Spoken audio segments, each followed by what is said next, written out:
जय हिंद फ्रेंड। 29 अप्रैल 2020 के current affair में आपका हार्दिक स्वागत है। आइए देखते हैं आज का फर्स्ट क्वेश्चन।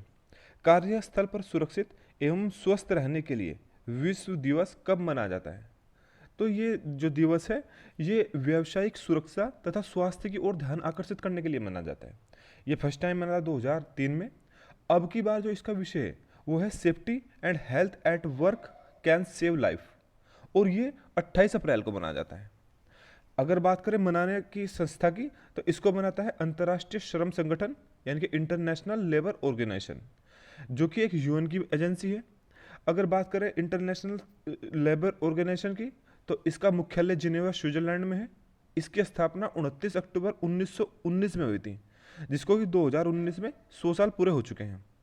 वर्तमान अध्यक्ष की बात करें तो वर्तमान अध्यक्ष है गाय राइडर, और इसका मेन उद्देश्य देखें, अगर अंतर्राष्ट्रीय श्रम संगठन का मेन उद्देश्य देखें तो ये सरकार से मिलके, रोजगार प्रदाता से मिलके और कर्मचारी, इन तीनों समूहों को मिलाकर, यानी कि त्रिपदीय संगठन है ये, तीनों को मिलाकर ये सुरक्षा के बारे में और स्वच्छता के बारे में और श्रम जो सैलरी के बारे में डिसीजन देते हैं।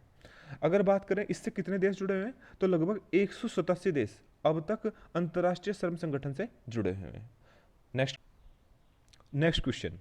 अमेरिकी राष्ट्रपति डोनाल्ड ट्रंप ने आईसीडी में अमेरिकी दूत के रूप में किस भारतीय अमेरिकी को नियुक्त किया है? तो दोस्तों, ये जो लेडी हैं जिनको नियुक्त किया गया है, ये भारतीय मूल की अमेरिकी नागरिक है। पेशे से ये एक वकील है, एक एडवोकेट है। तो इनको नियुक्त किया गया है, इनका नाम है मनीषा सिंह। बात करें सीमा नंदा की, तो सीमा नंदा ने अभी डेमोक्रेटिक पार्टी के सीईओ पद से इस्तीफा दिया है। अभी नवंबर 2020 में अमेरिका में चुनाव होने वाले हैं।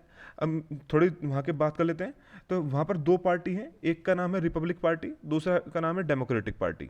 रिपब्लिक पार्टी की अगर चुनाव चिन्ह की बात करें तो हाथी है, डेमोक्रेटिक पार्टी का चुनाव चिन्ह गधा है। अगर बात करें डोनाल्ड ट्रंप की, तो डोनाल्ड ट्रंप रिपब्लिक पार्टी के हैं, जो वहाँ के 45वें नंबर के राष्ट्रपति हैं, और उन्होंने 2016 में हिलेरी क्लिंटन को हराकर ये पोस्ट ग्रहण की थी। अब की बार चुनाव की बात करें तो 2020 में रिपब्लिक पार्टी की साइड से होंगे डोनाल्ड ट्रंप, और डेमोक्रेटिक पार्टी ने जिनको चुना है उनका नाम है जो बिडेन। यूएसए की राजधानी आपको पता ही है, वाशिंगटन डीसी है, मुद्रा वहां पर डॉलर चलती है, और उनके उपराष्ट्रपति का नाम है Mike Pence. Next question. Stockholm international peace research institute यानी कि सिप्री की हालिया वार्षिक रिपोर्ट के अनुसार 2019 में भारत सैन्य व्यय में विश्व में कौन से स्थान पर है? तो दोस्तों, सिप्री की ये रिपोर्ट बताती है कि विश्व में कौन सा देश अपनी सेना पर कितना पैसा खर्च करता है। तो इसमें सबसे पहले है यूएसए।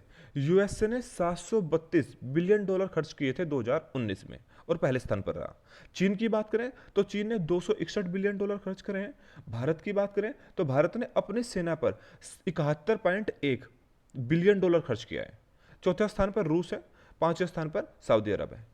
और ऐसा पहली बार हुआ है कि जो पूरे एशिया महाद्वीप के दो देश टॉप 3 सेना पर खर्च करने वाले देशों में आए हैं। अब की बार ही यूएसए के बाद चीन और भारत दो एशिया के ऐसे देश है जो कि मतलब कि सेना पर खर्च करने में ऊपर है। अगर बात करें ओवरऑल के पूरे विश्व में 2018 से 2019 पर कुल सैन्य व्यय में लगभग 3.6% की वृद्धि हुई है। और भारत की इंडिविजुअली बात करें तो भारत के 2018 से 2019 में रक्षा पर अपने कुल जीडीपी का 2.4% बढ़ा है। अगर बात सिप्री की करें तो सिप्री सिडनी का एक थिंक टैंक है, और हमारा थिंक टैंक कौन सा है? नीति आयोग, जो इंडिया का थिंक टैंक है। ओके, तो इसका आंसर हुआ थर्ड। Next question. हाल ही में मैकेनिकल वेंटिलेटर रूहदार किस आईआईटी ने विकसित किया? तो दोस्तों, ये बना है आईआईटी मुंबई ने। बेसिकली इसमें आईआईटी मुंबई, एनआईटी श्रीनगर और Islamic university of science and technology, इन तीनों की टीम ने मिलकर बनाया है ये इसकी लागत अप्रोक्सीमेट 10,000 के करीब है। अगर बात करें और आईआईटी ने भी वेंटिलेटर बनाए, जैसे कि आईआईटी रुड़की ने वेंटिलेटर बनाए, तो उसका नाम है प्राणवायु। इसकी कीमत लगभग 25,000 के करीब है। नासा ने भी वेंटिलेटर बनाया, इसका नाम है वाइटल। और आईआईटी हैदराबाद ने भी एक वेंटिलेटर तैयार किया था जिसका नाम है जीवन लाइट। ओके, तो रूहदार बनाया है किसने? आईआईटी मुंबई ने। नेक्स्ट क्वेश्चन पे चलते हैं। Next question. कोविड-19 इलाज के लिए प्लाज्मा थेरेपी को सफलतापूर्वक शुरू करने वाला देश का पहला सरकारी अस्पताल कौन सा बना? तो दोस्तों ऐसा अस्पताल बना लखनऊ का किंग जॉर्ज चिकित्सा विश्वविद्यालय, यानी कि फर्स्ट ऑप्शन।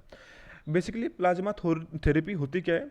प्लाज्मा थेरेपी के अंदर कोविड-19 की चपेट से बाहर जो मरीज आए हैं, जो मतलब ठीक होके आए हैं, उनके रक्त से प्लाज्मा निकालकर जो अभी तक बीमार आदमी है, जो अभी कोविड-19 की चपेट में है, उन रोगियों के अंदर ट्रांसप्लांट करना ही कहलाता है प्लाज्मा थेरेपी। तो इस तरीके से प्लाज्मा थेरेपी को इम्प्लीमेंट करने वाला ये पहला देश का हॉस्पिटल बना है। और बात करें ये है लखनऊ में, तो लखनऊ उत्तर प्रदेश की राजधानी है। योगी जी यहाँ के मुख्यमंत्री हैं। राज्यपाल है आनंदीबेन पटेल। यूपी का हाई कोर्ट इलाहाबाद में है। और यूपी में लोकसभा में 80 सीटें हैं, राज्यसभा में 31 सीटें हैं और विधानसभा में 404 सीटें हैं। ओके, नेक्स्ट क्वेश्चन में चलते हैं। नेक्स्ट क्वेश्चन, चंद्रमा का पहला पूरा भूवैज्ञानिक मानचित्र किसने तैयार किया? तो दोस्तों ये नासा और एलपीआई की हेल्प से तैयार किया यूनाइटेड स्टेट जियोलॉजिकल सर्वे ने, यानी कि संयुक्त राष्ट्र भूगर्भ सर्वेक्षण के द्वारा तैयार किया गया। ओके, नेक्स्ट क्वेश्चन में चलते हैं। नेक्स्ट क्वेश्चन, प्रधानमंत्री मोदी के द्वारा लॉन्च की गई स्वामित्व योजना को सर्वप्रथम किस राज्य ने अपनाया? तो दोस्तों पहले स्वामित्व योजना के बारे में जान लेते हैं। बेसिकली पंचायती राज दिवस के दिन यानी कि 24 अप्रैल 2020 को मोदी जी ने इस योजना का शुभारंभ किया था। यह योजना पंचायती राज मंत्रालय के अंडर में आती है, जिसके हमारे मंत्री हैं नरेंद्र सिंह तोमर। अगर उद्देश्य की बात करें, इसका एम्स क्या है, तो इसका मेन एम है भारत में संपत्ति रिकॉर्ड के रखरखाव में बदलाव लाना। इसमें होगा क्या? इसमें होगा इस योजना के अंतर्गत ड्रोन के द्वारा गांव के खेत भूमि की मैपिंग की जाएगी और भूमि के सत्यापन की प्रक्रिया को तेज किया जाएगा। भूमि भ्रष्टाचार को रोकने में सहायता देगा ये स्कीम। किसानों को लोन मिलने में हेल्पफुल होगी और किसानों को उसकी संपत्ति का एक कार्ड देगी कि ये संपत्ति आपकी है। तो इस तरीके से स्वामित्व योजना लॉन्च की गई मोदी जी के द्वारा। और इसको इम्प्लीमेंट करने के लिए सबसे पहले ये अपनाई गई उत्तर प्रदेश, उत्तराखंड, महाराष्ट्र, कर्नाटक, हरियाणा और मध्य प्रदेश में। इन 6 प्रदेशों में हमने इसको इम्प्लीमेंट करके देखा है। इसके बाद हम दूसरे राज्यों में इसको इम्प्लीमेंट करेंगे। तो इसका आंसर हुआ सभी ने। नेक्स्ट क्वेश्चन की बात करते हैं। नेक्स्ट क्वेश्चन है, हाल ही में सूक्ष्म लघु एवं मध्यम उद्यम मंत्रालय के सचिव कौन नियुक्त किए गए हैं? मतलब कि एमएसएमई मंत्रालय जो हमारा है, जिसके हमारे मंत्री हैं नितिन गडकरी जी, उसके जो सचिव, उस विभाग के जो सचिव बनेंगे वे, उनका नाम क्या है? तो इनका नाम है अरविंद कुमार शर्मा। यानी कि अरविंद कुमार शर्मा होंगे एमएसएमई उद्योग मंत्रालय के सचिव। अगर बात करें रवि मित्तल की, रवि मित्तल बने हैं खेल सचिव। तरुण बजाज की बात करें तो तरुण बजाज बने हैं आर्थिक मामलों के विभाग के सचिव। अनीता करवाल की बात करें तो अनीता करवाल बनी है शिक्षा और साक्षरता विभाग की सचिव। ओके, नेक्स्ट क्वेश्चन पे चलते हैं। नेक्स्ट क्वेश्चन है, हाल ही में एक रिपोर्ट के अनुसार कौन सा उद्योग पहली बार भारत का शीर्ष निर्यातक क्षेत्र बन गया है? तो दोस्तों 2019 अप्रैल 2019 से जनवरी 2020 के बीच में सबसे ज्यादा निर्यात करने वाला जो हमारा उद्योग है वो है रसायन एंड पेट्रोकेमिकल उद्योग, जिसके मंत्री हैं डीवी सदानंद गौड़ा जी। तो दैट मीन्स इसका ऑप्शन हुआ सी। नेक्स्ट क्वेश्चन, राष्ट्रीय कौशल विकास निगम ने #over India safe India digital मुहिम किस कंपनी के साथ मिलकर प्रारंभ की है, किस कंपनी के साथ मिलकर चलाई है? तो ये चलाई है अमेजन इंडिया के साथ मिलकर। इसके सीईओ जेफ बेजोस हैं और जिसके हेडक्वार्टर की बात करें तो हेडक्वार्टर है सिएटल वाशिंगटन में, यानी कि अमेरिका में। Next question, India rating and research के अनुसार फिस्कल ईयर 21 के लिए भारत के सकल घरेलू उत्पाद जीडीपी ग्रोथ को घटाकर कितने प्रतिशत कर दिया है? तो इन्होंने पहले जो इंडिया रेटिंग्स एंड रिसर्च ने पहले जो हमारे मतलब कि वृद्धि दर बताई थी वो बताई थी 3.6%, बट अब इन्होंने घटाकर, क्योंकि कोरोना वायरस की वजह से इन्होंने मतलब कि अपने जो अनुमान था उसको चेंज किया और उसको चेंज करने के बाद अब इन्होंने बताया कि हमारी जो इस वर्ष यानी कि वित्तीय वर्ष 2021 में जो हमारी जीडीपी ग्रोथ रहेगी वो रहेगी 1.9% के करीब। ऐसे ही इंडेक्स हमारे और कंपनियों ने भी दिए हैं और बड़ी बड़ी संस्थाओं ने दिए हैं, उनको भी एक बार रिमेंबर कर लेते हैं, याद कर लेते हैं। जैसे कि वर्ल्ड बैंक ने कहा कि 1.5% से 2.8% के बीच रहेगी हमारी जीडीपी। मूडीज ने कहा लगभग 2.5% के करीब रहेगी। फिंच ने कहा लगभग 2% के करीब रहेगी। अगर CIA की रिपोर्ट देखें तो 0.9% से 1.5% के बीच में रहेगी। UN के अकॉर्डिंग 4.8% रहने के अनुमान है। ADB यानी कि एशियन डेवलप बैंक के अकॉर्डिंग नियरेस्ट 4% रहेगी, यानी कि 4% रहेगी। और IMF के अकॉर्डिंग 1.9% रहने का अनुमान है, यानी कि हमारी GDP जो ग्रोथ होगी 1.9% होगी। तो दोस्तों आप ये सभी के सभी डिफरेंट इंडेक्स जो हैं उनको आप याद रखिएगा। Next question, pitch black exercise कौन से देशों के मध्य होती है? तो ये एक्सरसाइज होती है भारत एवं ऑस्ट्रेलिया के मध्य। ये एक एयरफोर्स एक्सरसाइज है, ये 2020 में होनी थी, बट अब ये कोविड-19 के चलते ये स्थगित कर दी गई है। इसमें ऑस्ट्रेलिया ने मना कर दिया कि ये एक्सरसाइज अब के साल नहीं करेंगे, अब नेक्स्ट टाइम ये 2022 में होगी। अगर बात करें भारत के, तो भारत के जो वायुसेना के चीफ मार्शल हैं उनका नाम है राकेश कुमार सिंह भदौरिया। कुछ ऑस्ट्रेलिया के बारे में जान लेते हैं। जैसे ऑस्ट्रेलिया की राजधानी कैनबरा है, प्रधानमंत्री है स्टोक जॉन मॉरिसन, और वहाँ पर चलती है ऑस्ट्रेलियाई डॉलर। अगर बात करें ऑप्शन की, तो भारत और चीन के बीच में होती है हैंड इन हैंड। भारत और अमेरिका के बीच में होती है जैसे युद्धाभ्यास, वर्ष प्रहार, मालाबार, डिफरेंट एक्सरसाइज होती है। भारत और रूस के बात में देखें तो भारत और रूस के बीच में होते हैं इंद्र। नेक्स्ट क्वेश्चन, किस भारतीय महिला एथलीट पर डोपिंग में दोषी पाए जाने पर 4 वर्ष का प्रतिबंध लगा है? तो ये लगा है झूमा खातून पर। झूमा खातून पर 4 साल का प्रतिबंध लगा है। ये एक रेसर है जो कि 1500 मीटर और 5000 मीटर की रेस करती थी। ठीक, अगर बात करें वर्ल्ड में जो डोपिंग पर निगरानी रखने वाली संस्था है उसका नाम है वर्ल्ड एंटी डोपिंग एजेंसी यानी कि वाडा। इसका जो हेडक्वार्टर है वो मॉन्ट्रियल में है जो कनाडा में स्थित है। और अध्यक्ष की बात करें तो विटोल्ड बांका जी हैं। और ऑप्शन देख लेते हैं। ऑप्शन में सुधा सिंह है जो 3000 मीटर स्टीपल चेज करती हैं।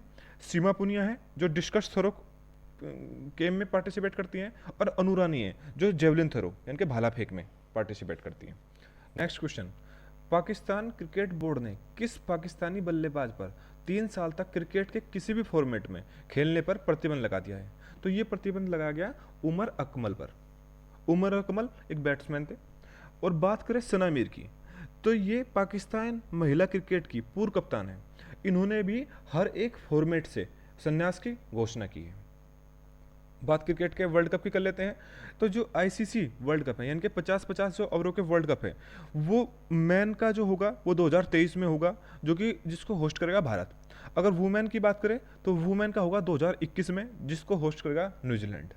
अगर करें T20 वर्ल्ड कप की बात, तो T20 वर्ल्ड कप चाहे मैन का हो चाहे वुमेन का हो, ये दोनों के दोनों को होस्ट करने वाला देश है ऑस्ट्रेलिया, और ये 2020 में होंगे। जबकि वुमेन जो T20 है वो हो भी चुका है, जिसमें फर्स्ट रहा ऑस्ट्रेलिया और सेकंड रहा भारत, जबकि जो मैन का है वो अभी बचा हुआ है। नेक्स्ट क्वेश्चन पे चलते हैं।